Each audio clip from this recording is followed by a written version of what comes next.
Arrived here at the Humvee stand. Now the Hummer is probably the Eco Warriors' public enemy number one. Hummer is a bummer. Let's go and have a look.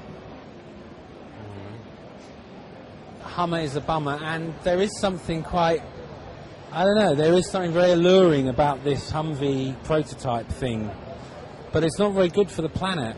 Isn't it a bit immoral to be selling cars with this low amount of mileage per gallon?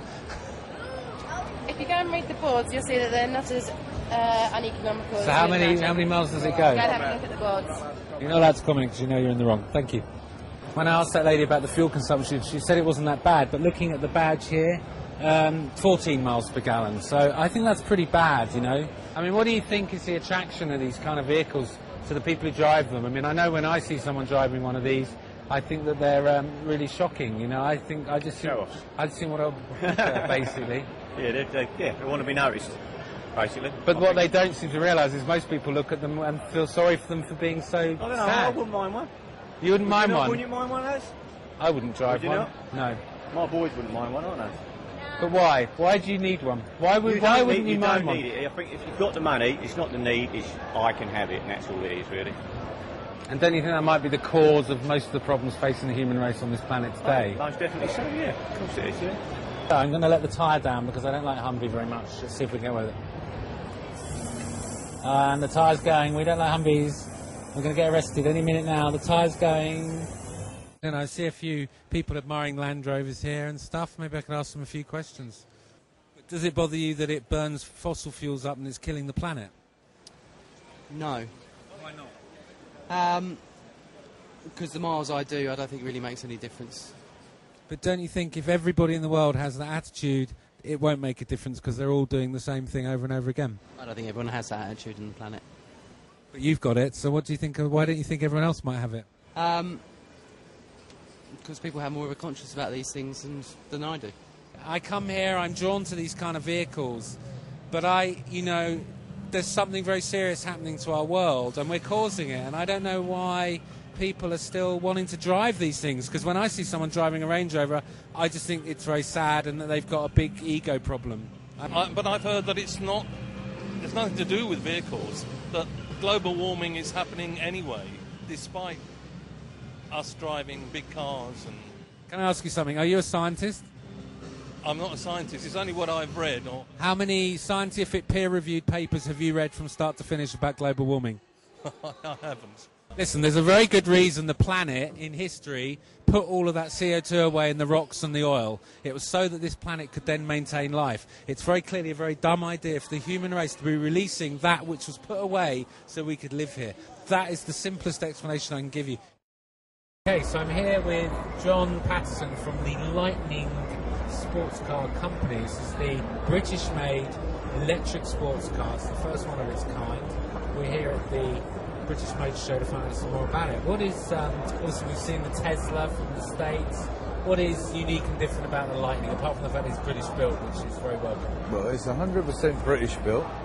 The car that you see in front of you is the electric vehicle market seems to have little square boxes and little experimental looking gadgety cars. And we wanted to come along because sooner or later, as the market opens up, there's going to be the Aston Martin of the electric cars. The basic specs of the car is the top speed is 130 miles an hour. Our design range is 300 kilometres. You can charge the car from flat to full in 10 minutes with our special charger. And it'll do 0 to 60 in 4 seconds or under. It's pretty fast. And what's the battery life like? How many miles will the batteries last for?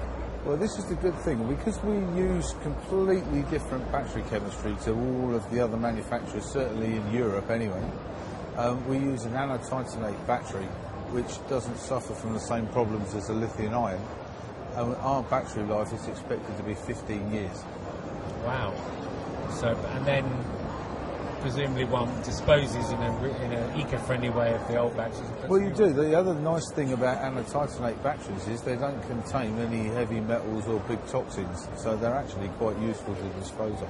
So why are you the sort of only company that seems to be using those? One of the reasons we came to the premium end of the car market, so because our technology is so expensive at the moment as it's in its infancy.